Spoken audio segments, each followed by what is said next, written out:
আমন্ত্রণ দেশ বাংলায়, সঙ্গে আছে আমি লাবণ্য রহমান। শুরুতেই সংবাদ শিরোনাম। পটুয়াখালী রাঙ্গাবালী উপকূলে টাইগার চিংড়ি দেখাচ্ছে সম্ভাবনার হাতছানি। প্রতি বছর হাজার কোটি টাকার চিংড়ি রফতানি হচ্ছে, লক্ষাধিক কর্মসংস্থান। এবং রাঙ্গামাটির কাঁঠালতলী ফিশারি সংযোগ সড়ক বাঁধের পাশে গড়ে উঠছে আধুনিক ওয়াকওয়ে গার্ডেন। নতুন দৃশ্যপটে বাড়ছে পর্যটনের পরিসর। শুনছিলেন শিরোনাম, এবারে বিস্তারিত। পটুয়াখালী রাঙ্গাবালীর উপকূলে সামুদ্রিক টাইগার চিংড়ি দেশের অর্থনীতিতে সম্ভাবনার হাতছানি দিচ্ছে। প্রতি বছর হাজার হাজার কোটি টাকার চিংড়ি রফতানি হচ্ছে ইউরোপ ও আমেরিকা সহ বিশ্বের বিভিন্ন দেশে। ফলে এই চিংড়ি শিকার, বাছাই ও প্রক্রিয়াজাতের কাজ করে কর্মসংস্থান হয়েছে উপকূলের লক্ষাধিক নারী ও পুরুষের। পটুয়াখালী রাঙ্গাবালী প্রতিনিধি রফিকুল ইসলামের প্রতিবেদন, জানাচ্ছেন মাহমুদ রুবেল। সামুদ্রিক টাইগার চিংড়ি পটুয়াখালী রাঙ্গাবালীর চর মোন্তাজ ও মৌডুবির সমুদ্র থেকে টাইগার চিংড়ি সংগ্রহ করা হয়। এরপর সমুদ্র লাগোয়া বিভিন্ন পয়েন্টে চিংড়ি বিদেশে রপ্তানির জন্য প্রক্রিয়াজাত করা হয়। এখান থেকে পাইকাররা কিনে নিয়ে যান খুলনায়। সেখান থেকে রপ্তানিকারক বিভিন্ন প্রতিষ্ঠানের মাধ্যমে বিদেশে রফতানি করা হয়। আর এই চিংড়ি প্রক্রিয়াজাতের সঙ্গে সংযুক্ত রয়েছে উপকূলের লক্ষাধিক মানুষ। টাইগার মাছটা হেরা মাইপে নিয়ে যায়, ওইটা 5 টাকা কেজি দেয়। দৈনিক কাজ করে 500 টাকা পাই, ওই দিয়ে আমরা ভাগে যোগে পোলাপান লইয়ে মিলিয়ে মিশে কি চলিপিরি খাই লই। ব্যবসায়ীরা জানান, দেশের বাজারে এই চিংড়ির তেমন চাহিদা না থাকলেও ইউরোপ, আমেরিকা সহ বিশ্বের বিভিন্ন দেশে এর বেশি চাহিদা রয়েছে। ফলে রাঙ্গাবালী থেকে প্রতি বছর কোটি কোটি টাকার টাইগার চিংড়ি বিদেশে রপ্তানি করা হয়। এই মাছ আমরা এখান থেকে খুলনা পাঠাই, খুলনা দিয়ে ছিলে তারপর মাছটা বাইরে রপ্তানি করে। বিদেশে রপ্তানিযোগ্য চিংড়ি শিল্পের প্রসারে জেলেদের বিভিন্নভাবে পরামর্শ দিয়ে সহযোগিতা করা হচ্ছে বলে জানান জেলা মৎস্য কর্মকর্তা। মৎস্য অধিদপ্তর আমরা এই টাইগার শিল্পের গুণগত মান বজায় রাখার জন্য যারা এই চিংড়ি শিল্পের সাথে জড়িত তাদেরকে আমরা পরামর্শ দিয়ে থাকি। টাইগার চিংড়ি প্রক্রিয়াজাতে উপকূলের হাজার হাজার নারীর কর্মসংস্থানের সুযোগ হয়েছে। Desk report, Bangla TV.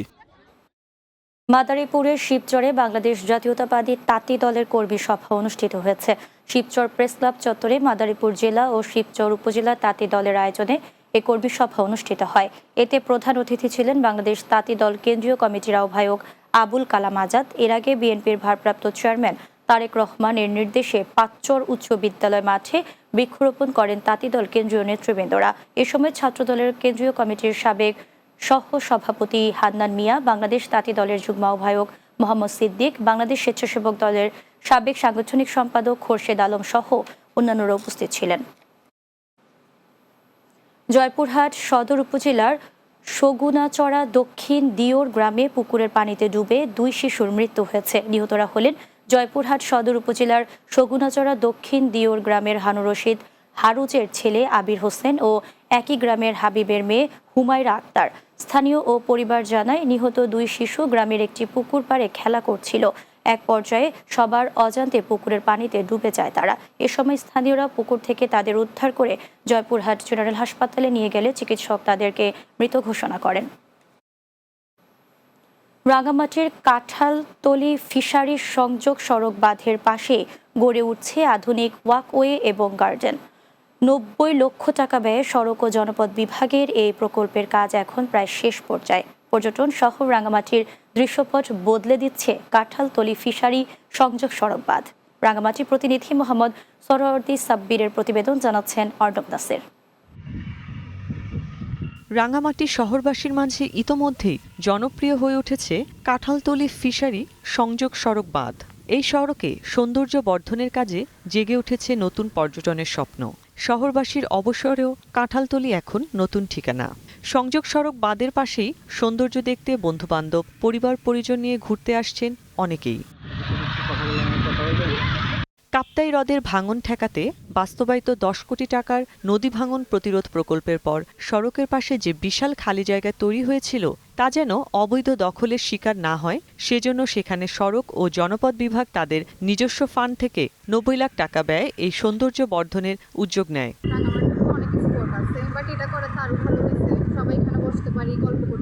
রাস্তার পাশে হওয়াতে একটি সুবিধা হচ্ছে যে মানুষ বাইরে থেকে দেখতে পারবে যে আসলে ভিতরে গেলে আরো কত সুন্দর হতে পারে। এই প্রকল্প শুধু শহরের অবকাঠামোই নয়, বরং রাঙামাটির পর্যটন সম্ভাবনাকেও এগিয়ে নিচ্ছে এক নতুন উচ্চতায়। টুরিস্টরা আকৃষ্ট হবে এবং স্থানীয় লোকজন সেখানে জগিং ওয়াকিং করার সুযোগ পাবে।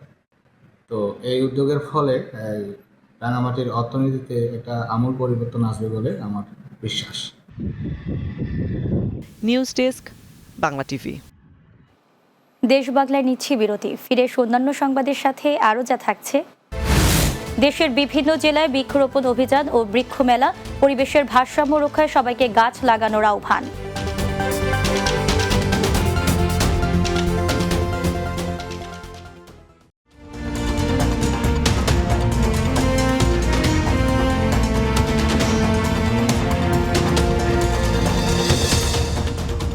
বিরতির পর দেশ বাংলায় স্বাগত আরও একবার। শহীদ প্রেসিডেন্ট জিয়াউর রহমানের শাহাদাত বার্ষিকী উপলক্ষে কৃষক দল কেন্দ্রীয় কমিটির ঘোষিত কর্মসূচির অংশ হিসাবে শিল্পাঞ্চল আশুলিয়ায় বৃক্ষরোপণ কর্মসূচি শুরু হয়েছে। আশুলিয়া থানা কৃষক দলের উদ্যোগে শিমুলিয়ার শ্যামা প্রসাদ হাই স্কুল মাঠে বৃক্ষরোপণ কর্মসূচির উদ্বোধন করেন বিএনপির কেন্দ্রীয় কমিটির সহ পরিবার কল্যাণ বিষয়ক সম্পাদক ডক্টর দেওয়ান মোহাম্মদ সালাউদ্দিন বাবু। বৃক্ষরোপণের পাশাপাশি স্কুলের শিক্ষার্থীদের মাঝে ফলজ, বনজ সহ বিভিন্ন প্রজাতির গাছের চারা বিতরণ করা হয়। পরিবেশের ভারসাম্য রক্ষায় সবাইকে একটি করে গাছ লাগানোর আহ্বান জানান তারা। এ সময় উপস্থিত ছিলেন ঢাকা জেলা কৃষক দলের আহ্বায়ক জুয়েল মোল্লা, সদস্য সচিব অ্যাডভোকেট আবু হানিফ মিয়া, শিমুলিয়া ইউনিয়ন বিএনপির সাধারণ সম্পাদক মোবারক হোসেন, আশুলিয়া থানা কৃষক দলের সাধারণ সম্পাদক লুৎফর রহমান, বিএনপির নেতা আব্দুল হাই সহ আরও অনেকে। পরিকল্পিত বনায়ন করি, সবুজ বাংলাদেশ করি, এ প্রতিপাদ্যে পাবনায় 7 দিনব্যাপী বৃক্ষরোপণ অভিযান ও বৃক্ষ মেলার উদ্বোধন করা হয়েছে। জেলা প্রশাসক ও সামাজিক বন বিভাগের আয়োজনে একটি বর্ণাঢ্য র্যালি বের করা হয়। পরে শহীদ রফিকুল ইসলাম বকুল স্বাধীনতা চত্বরে বৃক্ষরোপণ ও বৃক্ষ মেলার উদ্বোধন করেন জেলা প্রশাসক মোহাম্মদ মফিজুল ইসলাম। বিভাগীয় সামাজিক বন কর্মকর্তা কাজী তারিকুর রহমানের সভাপতিত্বে উপস্থিত ছিলেন জেলা সিভিল সার্জন আবুল কালাম আজাদ, অতিরিক্ত পুলিশ সুপার মুশিউর রহমান মণ্ডল, প্রেস ক্লাবের সভাপতি আক্তারুজ্জামান আক্তার সহ অন্যান্যরা। 7 দিনব্যাপী মেলায় 30টি স্টল বসেছে। সকাল 9টা থেকে রাত 10টা পর্যন্ত খোলা থাকবে এই মেলা। বৃক্ষ লাগালে বাঁচবে প্রাণ, বৃক্ষরোপণ হও আগুয়ান, এই স্লোগানে সুনামগঞ্জের জগন্নাথপুরে বৃক্ষরোপণের সবুজ সাথী শীর্ষক আলোচনা সভা অনুষ্ঠিত হয়েছে। উপজেলার ঐতিহ্যবাহী সামাজিক সংগঠন স্টুডেন্টস কেয়ার অনুষ্ঠানের আয়োজন করে। অনুষ্ঠানে সভাপতিত্ব করেন জগন্নাথপুর উপজেলা স্টুডেন্টস কেয়ারের সভাপতি হুমায়ুন কবির। সাধারণ সম্পাদক আলী হোসেনের পরিচালনায় এতে প্রধান অতিথি ছিলেন জগন্নাথপুর নির্বাহী অফিসার বরকতুল্লাহ। পরে স্থানীয়দের মাঝে প্রায় 700 বিভিন্ন জাতের গাছ বিতরণ করা হয়। বরিশালের মাঠে কর্মরত সাংবাদিকদের সংগঠন বরিশাল সাংবাদিক ফোরামের অভিষেক অনুষ্ঠিত হয়েছে। নগরীর বগুড়া রোডের একটি রেস্টুরেন্টে এই অনুষ্ঠানে পুরনো কমিটির নতুন কমিটিকে দায়িত্ব বুঝিয়ে দেওয়া হয়। এ সময় উপস্থিত ছিলেন সাংবাদিক ফোরামের সাবেক সভাপতি সুমন চৌধুরী, বর্তমান সভাপতি নিকুঞ্জ বালা পলাশ, সাধারণ সম্পাদক শাহিন হাসান সহ নতুন ও পুরনো কমিটির সদস্যরা উপস্থিত ছিলেন। মাদারীপুর জেলা মডেল জামে মসজিদ উদ্বোধন ও ইমাম, মুয়াজ্জিন, খাদেম, নাইট গার্ড নিয়োগ দেওয়ার দাবিতে সংবাদ সম্মেলন করা হয়েছে। এলাকার ধর্মপ্রাণ মুসল্লিদের ব্যানারে জেলা সদর জামে মসজিদ মডেল মসজিদ প্রাঙ্গণে এ সংবাদ সম্মেলন অনুষ্ঠিত হয়। এ সময় সড়ক পরিবহন বাস মালিক সমিতির জেলা শাখার সভাপতি KM তোফাজ্জল হোসেন সান্টু জানান, মাদারীপুর জেলা মডেল জামে মসজিদের কাজ দীর্ঘদিন আগে শেষ হলেও অদৃশ্য কারণে উদ্বোধন করা হয়নি।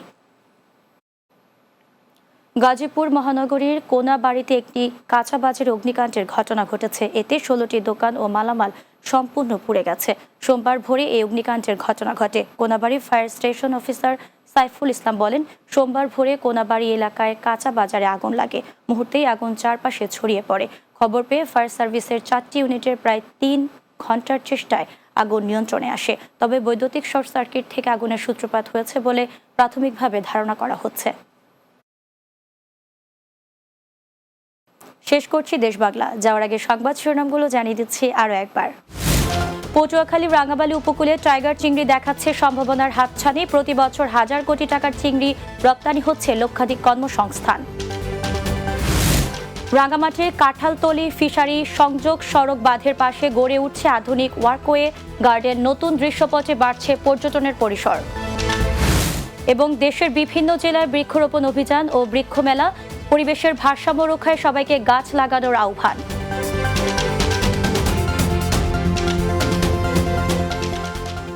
এই ছিল দেশ বাংলায়। আমাদের পরবর্তী সংবাদ বিকেল 4টা 30 মিনিটে দিনের বাংলা দেখার আমন্ত্রণ রইল। এতক্ষণ সঙ্গে থাকার জন্য ধন্যবাদ সবাইকে।